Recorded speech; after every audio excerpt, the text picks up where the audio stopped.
Hello guys, how are you? Welcome to Prepare Exam. In today's session, we will be discussing about history of Orissa.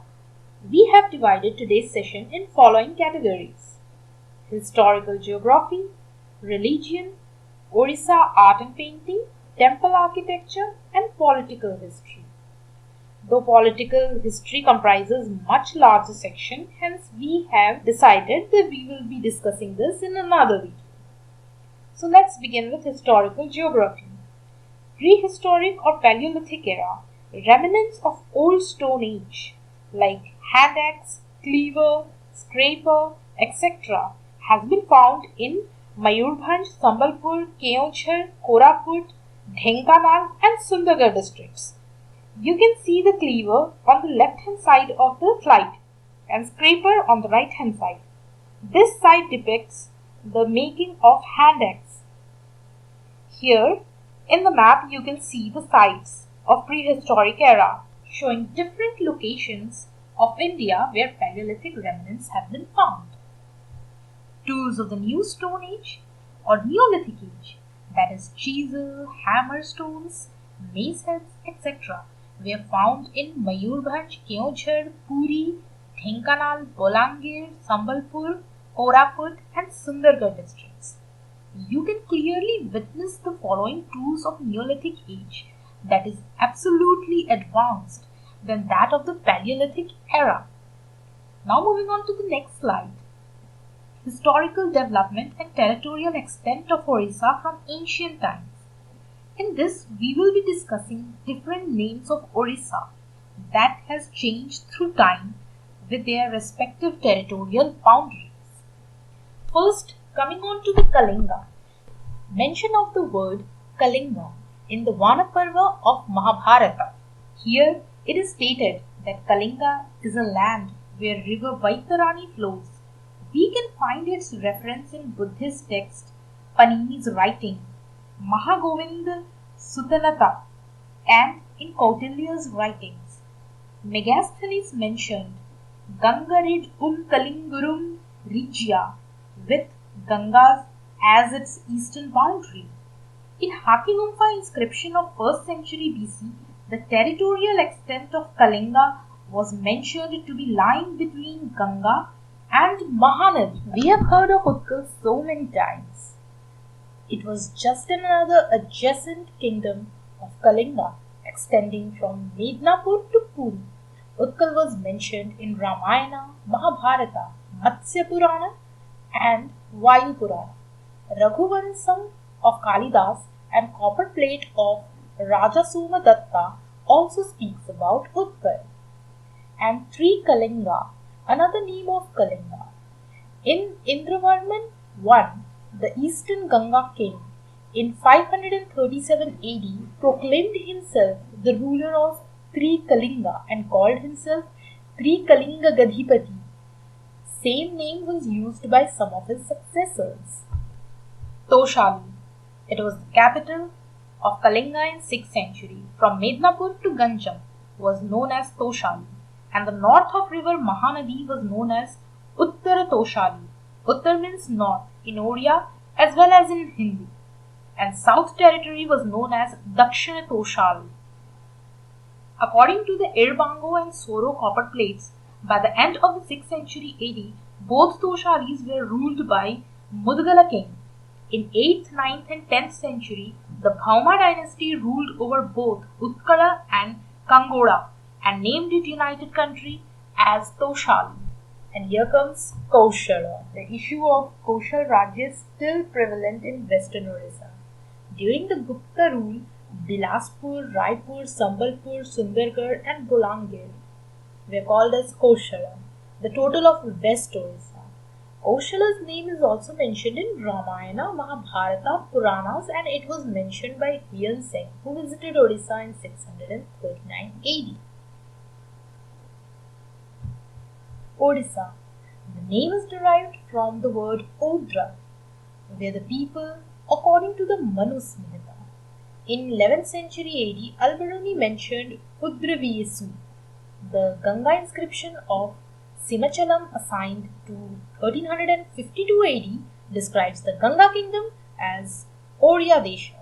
14th century AD, Shamsi Siraj referred to Ganga kingdom as Jajanagar Uriya. Orissa name was frequently used during the Somvasi rule.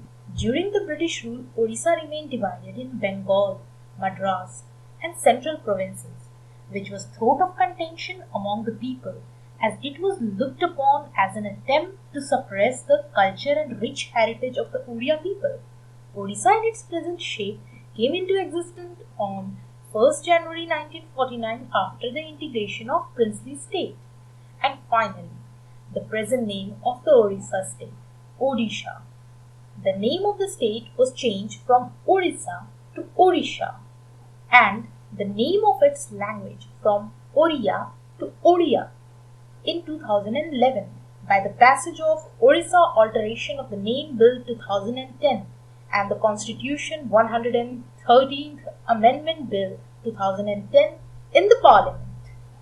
And finally, we got the name. This is the map of changing India. The first map is of 6th century AD and the second map is of the total empire of the Ashoka and third map is of the Gupta Empire. You can clearly see the difference in all the major religion that was present at that time was Jainism, Buddhism, Saivism, Vaishnavism and Shakti cult. Coming on to the Jainism. Jainism became the state religion of Kalinga and was patronized by Chedi king Kharavela. And talking about Buddhism, after patronage of Ashoka to Buddhism spread greatly. Ashokan edicts in Dhauli and Cholagoda are example of it.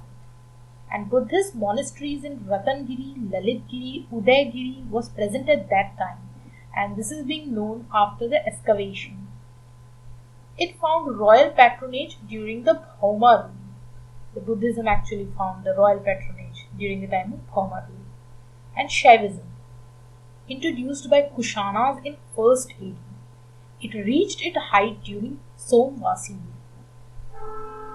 And now coming on to the Shakti cult, the present of image of Viraja in temple of Jajpur belongs to the 5th century AD. So Shakti cult was very old. And then coming on to the Vaishnavism. Chodaganga Deva patronized Vaishnavism and erected the magnificent temple of Purushottam Narayana at Puri that we can see today. And Jayadeva popularized the cult of Vishnu in Orissa through Gita Govind. And guys, let's move on to the next topic, and that is art and painting. Here I am talking about sand art. Sand art is a unique type of art form that is developed in Puri.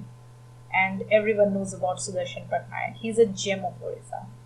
And then comes the structural art. Appliqué artwork of Pipili, silver filigree ornaments work from Kathak, and the Pattachitras, palm leaf painting. Patta means leaf and Chitra means painting. Those words are Pattachitras.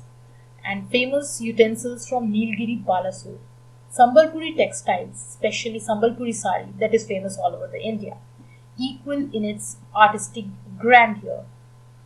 The handloom saris are of 4 major types in Orissa, that is Ikat, Bandha, Bomkai and Pasapali. These are very famous. You can see the picture of art and culture over there.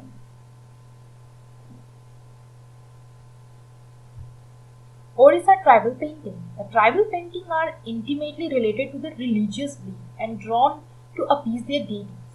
Idital is the ethnic painting of Seroa tribe, usually depicting everyday life along with the concept of retribution, punishment, rewards.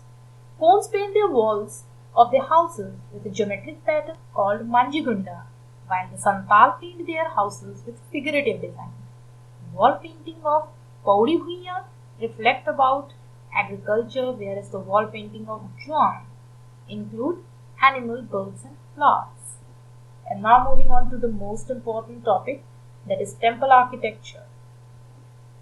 Temple architecture is a unique feature of Orissa school. It consists of structural due, main temple or shrine and a frontal porch.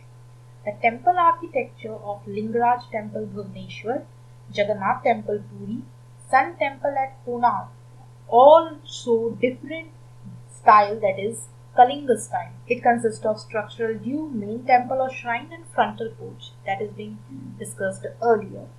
And Jagannath temple, the main temple is called Vimana or Devula, and sanctum where the deity resides is called as porch or the assembly hall. It is also called as Jagmohana.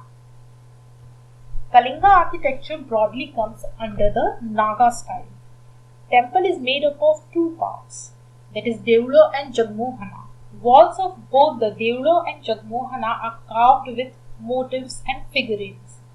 The most repeated form of the horseshoe shape. It is Devula which makes three distinct types of temple in Kalinga architecture. Rekha Devula, Pidha Devula and Kokharu Devula. You can see all those pictures in this slide. Rekha Devula, it's a tall building with a shikhara as shown in the slide, and then comes the Pidha Devula, square building with pyramid shaped rooftop like Vimana. An exact example of it you can see in Konark temple. And then comes the Kokharu Devula. Its name is Kokharu, which in Odia means pumpkin. All total a different style, closely appearing similar to the Dravidian style. And this word Kokharu Devula, as I told you earlier, is defined from the word pumpkin. You can see on the top of it a circular structure is there, and because of that it is named Kokharu Devula. And its best example is Vaitala Devula, dedicated to the Chamundi. In the Bhubaneswar you can find this temple. If you want to know more about the temple architecture, do comment below and let me know. And this is for today. Thank you. Have a good day. And please do not forget to like and subscribe my video. And if you do not like it, then please do comment below. Thank you.